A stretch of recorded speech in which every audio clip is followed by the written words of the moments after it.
అంటే మైనర్స్ అయినప్పటికీ కూడా మైనర్స్ అయిన అమ్మాయిలు ఎక్కువగా వీటి బారిన పడుతున్నారు. అంటే ఇప్పుడు ఫర్ సపోజ్ ఒక అబ్బాయి లవ్ అని చెప్పడం వల్ల ఈ అమ్మాయి వెళ్ళిపోవడం, దాని తర్వాత ఆ అబ్బాయి మిస్బిహేవ్ చేసిన తర్వాత ఈ అమ్మాయి రిటర్న్ వచ్చి కేసెస్ పెట్టడం వల్ల పోక్సో కేసెస్ అయితే చాలా వరకు అవుతున్నాయి.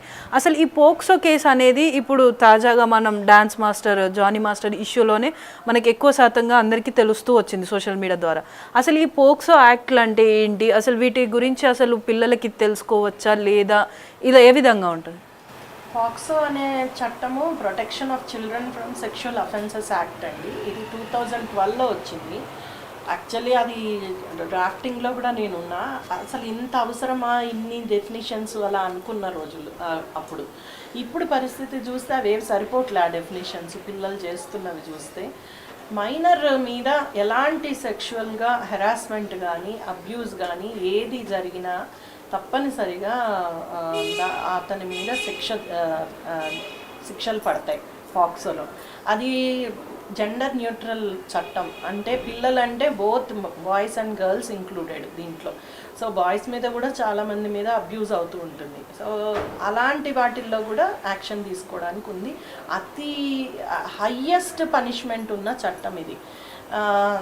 బ్యాడ్ లక్ ఏంటంటే ఇప్పుడు ప్రతి నలుగురిలో ఒకళ్ళు సెక్షువల్ అబ్యూజ్ అయిన పిల్లలే ఉన్నారు. అండ్ మ్యాక్సిమం మనకి ప్రతి స్టేట్ నుంచి 2000 నుంచి 3000 కేసులు ఎవ్రీ ఇయర్ రిపోర్ట్ అవుతున్నాయి. దేశం మొత్తం మీద 650 పైన కోర్టులున్నా కూడా పెండెన్సీ కొన్ని లక్షల్లో ఉంది. అండ్ 1000 కేసులు అలా ప్రతి కోర్టులోనూ పెండింగ్లో ఉన్నాయి. అలాంటి పరిస్థితి ఉంది. అంటే అంత ఎక్కువగా ఈ క్రైమ్ జరుగుతుంది. ఈవెన్ ఒక మాట చెడుగా లైంగికంగా ఒక పిల్లల్ని అన్నా కూడా అది పాక్సో కింద వస్తుంది.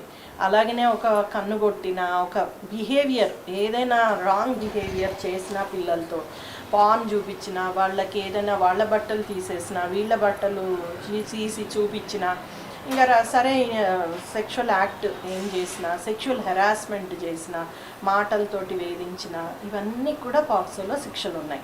మరణశిక్ష వరకు విధించవచ్చు. సో ఇది ప్రూవ్ చేయడం కూడా చైల్డ్ ఫ్రెండ్లీ వేలో చేస్తారు. కాబట్టి చైల్డ్ ఏమీ ప్రూవ్ చేయాల్సిన అవసరం ఉండదు. అంత బర్డెన్ ఆఫ్ ప్రూఫ్ అఫెండర్ మీదనే ఉంటుంది, నేరస్తుడి మీదనే ఉంటుంది. కాబట్టి నేరస్తుడికి ఖచ్చితంగా శిక్ష పడే చట్టం ఇది. అలాగనే బెయిల్ రావడం కూడా కష్టం. ఒకసారి ఇది non cognisable non bailable offence. అంటే నీకేమి వారెంట్ లేకుండా అరెస్ట్ చేయొచ్చు, అలానే నీకు బెయిల్ ఈజీగా రాదు. Most criminal act. అంటే పిల్లల మీద లైంగికంగా నువ్వు ఏదైనా చేస్తే ఇట్ ఈస్ అది చాలా అతి హీనమైన నేరంగా పరిగణిస్తారు. కాబట్టి బెయిల్ రాదు తొందరగా. 2-3 నెలలు పడుతుంది బెయిల్ రావాలి అన్న. సో ప్రూవ్ అవడము, ఎంతవరకు శిక్షలు పడుతున్నాయి అవన్నీ తర్వాత చూద్దాం. అంటే ఒక పూర్వం చాలా తక్కువ శిక్షలు పడేవి. ఇప్పుడు ఏమైపోయిందంటే ఈ ప్రత్యేక కోర్టులు వచ్చాక శిక్షలు కూడా పెరిగాయి. ఖచ్చితంగా 20 ఏళ్ళు వేసేయచ్చు ఒకవేళ నిజంగా యాక్ట్ జరిగి ఉంటే. అలాగనే మరీ లైఫ్ టర్మ్ కూడా వేస్తున్నారు. సో ఎక్కువగా శిక్షలు పడుతున్న నేరం కూడా ఇదే. అంటే పిల్లల మీద చేస్తున్నారు కాబట్టి ఎక్కువ శిక్షలు పడుతున్నాయి. అండ్ నేను చెప్పినట్లుగా proof sole testimony of the child. అంటే ఆ పాప కానీ బాబు కానీ చెప్పిన దాన్నే తీసుకుంటారు. ఇంకెంత పక్కన ఎవిడెన్సెస్ ఉండాలి లేదు అనేది చాలా తక్కువ. ఆ పాప కనుక అతన్ని గుర్తుపట్టి ఖచ్చితంగా ఇతనే ఇలా చేశాడు బాబు కానీ చెప్పగలిగితే కేసు పెట్టే అవకాశం ఉంది. సో పిల్లలు, ఇంకొక విషయం ఏం జరుగుతుందంటే పాక్సో కేసుల్లో పిల్లల మీదే కాకుండా టీనేజర్స్ ఇలా లవ్ అఫైర్లో వెళ్ళడం, ఎలోప్మెంట్ కేసెస్, ఇవే దాదాపుగా 70-75% ఉంటున్నాయి. రొమాంటిక్ రిలేషన్షిప్స్ అని మనకి కోర్టులు కూడా వీటిలో శిక్షలు వేయడానికి వాళ్ళు వెనకాడుతున్నారు. బట్ అయినా కూడా పాక్సో చట్టం కింద ఒకసారి కేసు పెట్టాక నువ్వు మైనర్ అమ్మాయిని ఎలోప్ చేసి తీసుకెళ్ళావు అంటే ఖచ్చితంగా క్రిమినల్ సెక్షన్సే పడతాయి. పడ్డాక కేసులో నీకు శిక్ష పడిందా పడలేదా అనే దానికన్నా కేసు అయింది కాబట్టి నీకు గవర్నమెంట్ ఉద్యోగం రాదు రేపొద్దున, తర్వాత తొందరగా బెయిల్ రాదు. తర్వాత నీ లైఫ్ అంటే వివక్ష సమాజంలో కూడా చాలా ఎక్కువ ఉంది. వీడు పిడోఫైలు, వీడు పిల్లల్ని చేశాడు, ఆ అమ్మాయి మైనర్ అట, మైనర్ని చేశాడు అనేది చాలా ఎక్కువైపోతుంది. నువ్వు శిక్ష తప్పించుకోవచ్చేమో, ప్రూవ్ చేయకుండా ఏదో ఒకటి చేసి శిక్ష తప్పించుకోవచ్చేమో కానీ బట్ లైఫ్లో చాలా కష్టపడాల్సిన సందర్భం ఇది. అందుకనే మైనర్ పిల్లలు 18 ఏళ్ళు దాటితే కానీ మైనారిటీ పోదు. మన చట్టం ప్రకారం 18 ఏళ్ళు నిండాకనే మైనారిటీ దాటుతుంది. అది గుర్తుపెట్టుకోవాలి మగపిల్లలు, మగవాళ్ళు, మగపిల్లలు. లేదు అంటే వాళ్ళు ఇబ్బందిలో పడే అవకాశం ఉంది. ఖచ్చితంగా దీని కింద ఇబ్బంది పడతారు. అండ్ ఇంకొకటి చట్టానికి ఏంటంటే ఈ చట్టంలో ఏంటంటే నువ్వు అప్పీల్కి వెళ్ళినా పెద్ద కన్సిడర్ చేయరు. ఎందుకంటే ఒకసారి ప్రూవ్ అయింది అని అంటే, పూర్వం ఇంకోటి ఏం చేశారంటే కొన్నేళ్ళు ఈ చట్టం వచ్చినప్పుడు ఈ ఎలోప్మెంట్ కేసెస్లో ఎక్కువ శిక్షలు పడేవి కాదు, కానీ ఇప్పుడు వేస్తున్నారు. ఎక్కడైతే జ్యుడిషియరీలో కూడా ఏమని వచ్చిందంటే ఒక 10 ఏళ్ళు డిఫరెన్స్ ఉందనుకోండి, ఆ పాపకిను అతనికి డెఫినెట్గా గ్రూమింగ్ ఉంది అని కూడా ప్రూవ్ అవుతుంది. అంటే అతను వాళ్ళలో వేసుకుని అమ్మాయిని చేసి అమ్మాయిని నచ్చజెప్పి కన్సెన్షువల్ అయినా కూడా ఆమె కన్సెంట్ ఇచ్చేటట్లు చేశాడు. అందువలన కూడా శిక్ష పడే ఆస్కారం పెరిగింది. అది కూడా కరెక్ట్. నిజంగానే 18 ఇయర్స్ దాటేంత వరకు ఇవాళ రేపు ఎంత ఫాస్ట్ కల్చర్ ఉన్నా కూడా మెంటల్ మెచ్యూరిటీ అనేది రీచ్ అయ్యేది 18కే. అందుకే మనకి ఓటింగ్ అధికారం, ప్రతి అధికారం 18 దాటాకే మేజర్ అవ్వగలుగుతాం, మనం ఓటు హక్కు ఉపయోగించుకోగలుగుతాం. ఇవన్నీ కూడా ఉన్నాయి. ఇది సైంటిఫికలీ ప్రూవెన్. ఎంత చెప్పినా కూడా ఆ పిల్లలకి ఎంతో నాలెడ్జ్ ఉండొచ్చు, బట్ స్టిల్ తప్పే, వాళ్ళు చేసింది తప్పే, వాళ్ళకి ఏం తెలియదు అనేదే ఇన్నోసెన్స్ అనేది తీసుకుంటారు, ప్రిన్సిపల్ ఆఫ్ ఇన్నోసెన్స్ తీసుకుంటారు. కాబట్టి వీళ్ళని చిల్డ్రన్గానే చూస్తారు. ఆ అమ్మాయి మొత్తుకోవచ్చు నాకు 18 వచ్చేసినాయి, 18 వస్తే కాదండి, 18 దాటాలి, 18 దాటి 19 రావాలి. ఫ్యూ మంత్స్లో వచ్చేస్తుంది అందుకే చేశానన్న కోర్టు ఒప్పుకోదు. సో రేపొద్దున్న దీని మీద చాలా డిస్కషన్ అవుతుంది, మారాలి ఆ చట్టము. ఇలాంటి రొమాంటిక్ రిలేషన్షిప్స్లో ఒకవేళ మైనర్ ఉంటే, మేజర్స్ ఉంటే ఎలాగూ శిక్ష పడాలి. ఎందుకంటే వాళ్ళలో తప్పనిసరిగా వాళ్ళు ఏదో గ్రూమ్ చేసి ఉంటారు. ఎందుకంటే పెళ్ళైన వాడు 2 పిల్లల తండ్రి కూడా వెళ్ళి చిన్న పిల్లల్ని మోసగించడం జరుగుతుంది. సో ఏదో వాళ్ళని వాడుకోవాలన్న ఉద్దేశంతో ఈ షుగర్ డాడీస్ అంటాం మేము, అలాంటి వాళ్ళందరూ తయారవుతున్నారు. ఎందుకంటే ఈ పిల్లలు ఈజీగా వల్నబుల్, ఈజీగా దీంట్లో పడతారు. ఆ పిల్లలు చెప్పేది కూడా అదే, డైవర్స్ ఇచ్చి నన్ను చేసుకుంటా అన్నాడు అని అమాయకంగా చెప్తూ ఉంటారు పాపం. కానీ ఎట్ ద ఎండ్ సఫర్ అయ్యేది అమ్మాయి అండి. మా దగ్గర రీహాబ్ ఉంది చైల్డ్ సెక్షువల్ అబ్యూస్లో.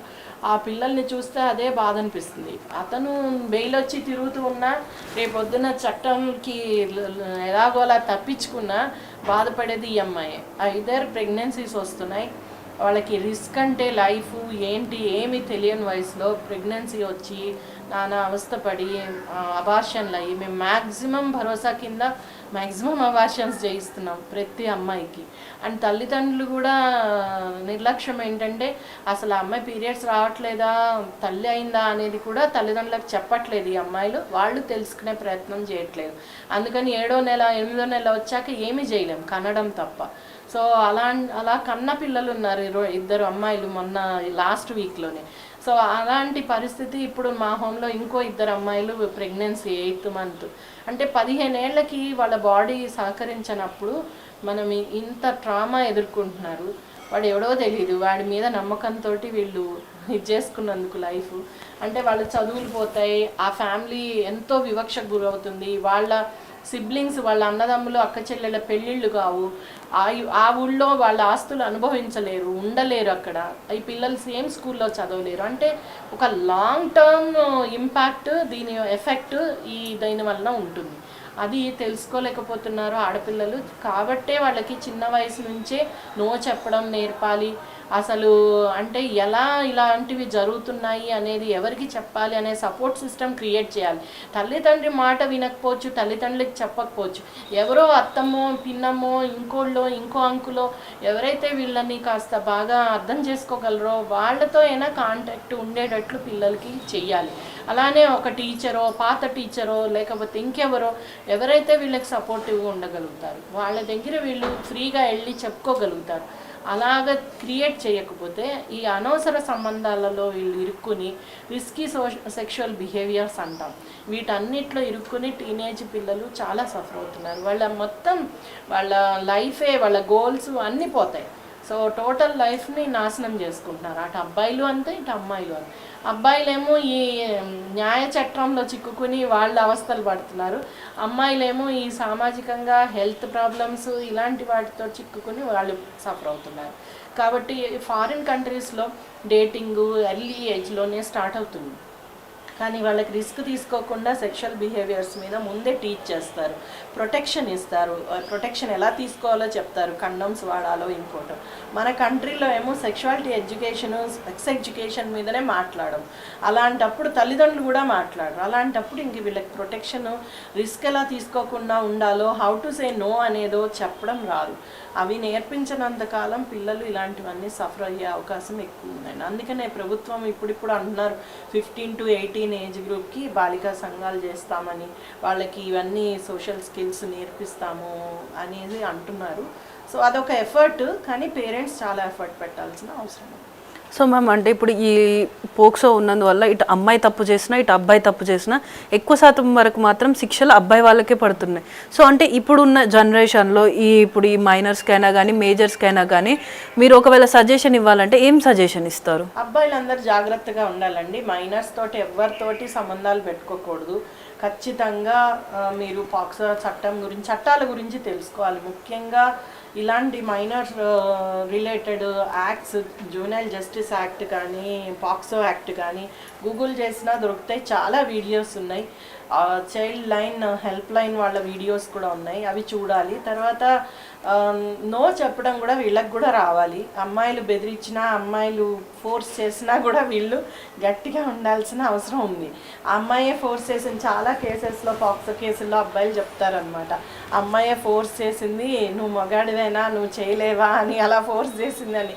నిజమే అయిండొచ్చు, కానీ వీళ్ళు ఖచ్చితంగా ఉండకపోతే అది వీళ్ళకే ఇబ్బంది. సో అది తెలుసుకోవాల్సిన అవసరం ఉంది. తర్వాత నేను చెప్పినట్లుగా ఒకసారి కేసు పడిందా ఇంకా వాళ్ళ లైఫ్ ఇబ్బందిలోకే వెళ్తుంది. అందుకని ఇంకా ఎక్కువగా జాగ్రత్తలు పాటించాల్సిన అవసరం ఉంది. తర్వాత అబ్బాయిలకు కూడా చాలా సపోర్ట్ ఇవ్వాలండి. ఈ రోజుల్లో అమ్మాయి రక్షణ అనే మాట్లాడుతున్నాం. అబ్బాయి ఎలా ఉండాలి ఒక అమ్మాయితోటి అనేది ఎవరు చెప్పం, తండ్రి కూడా చెప్పడు.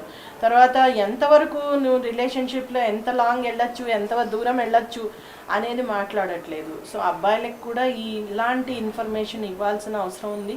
స్కిల్స్, లైఫ్ స్కిల్స్ ఇవ్వాల్సిన అవసరం ఉంది.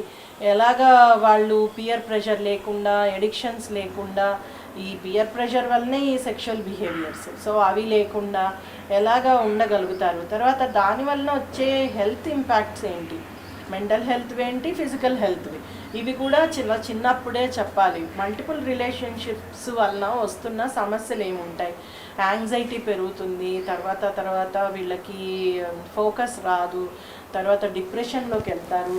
అది ఏదైనా కానీ అంటే ఇలాంటి romantic relationships works on brain. తప్పనిసరిగా బ్రెయిన్లో ఉన్న కెమికల్స్ ఇవన్నిటి మీద ప్లే అవుతుంది. కాబట్టి వాళ్ళకి తర్వాత జీవితంలో చాలా మెంటల్ హెల్త్ ఇష్యూస్ వస్తాయి. అందువలన వాళ్ళు జాగ్రత్త పడడం. ఇలాంటి వాటికి పూర్వము పెద్దవాళ్ళు ఉండేవాళ్ళు, టీచ్ చేసేవాళ్ళు, లేకపోతే వాళ్ళకి గైడ్ చేసేవాళ్ళు, లవ్ గురువులని అలాంటివి. సో అలాంటి వాళ్ళ సపోర్ట్ అయినా తీసుకోవాల్సిన అవసరం ఉంది. లేకపోతే ఏమవుతుంది అంటే వాళ్ళు ఆ రిలేషన్షిప్ ఎండ్ అవుతుందో ఏమవుతుందో కూడా తెలియని పరిస్థితి. అంటే అస్సలే డిటాచ్డ్ అటాచ్మెంట్స్ ఇవన్నీ ఏమవుతున్నాయి, ఏమీ లేదు. చివరికి అంతా శూన్యం, నేను ఒక్కదాన్నే మిగిలిపోయా, ఏమీ లేదు నా చుట్టూ, ఎవరూ లేరు అనే ఆత్మన్యూనత దానికి వెళ్ళిపోయి డిప్రెషన్లోకి వెళ్ళిపోయే ఆస్కారం చాలా ఉంది. So thank you so much ma'am, చాలా మంచి మాటలు చెప్పారు.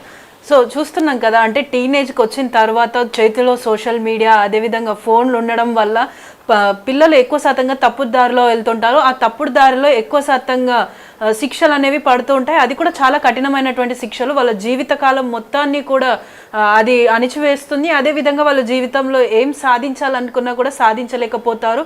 ఇలాంటి ఒక దౌర్భాగ్యమైన స్థితి వస్తుంది అని అయితే చెప్తున్నారు. For more videos like this, subscribe Big TV channel.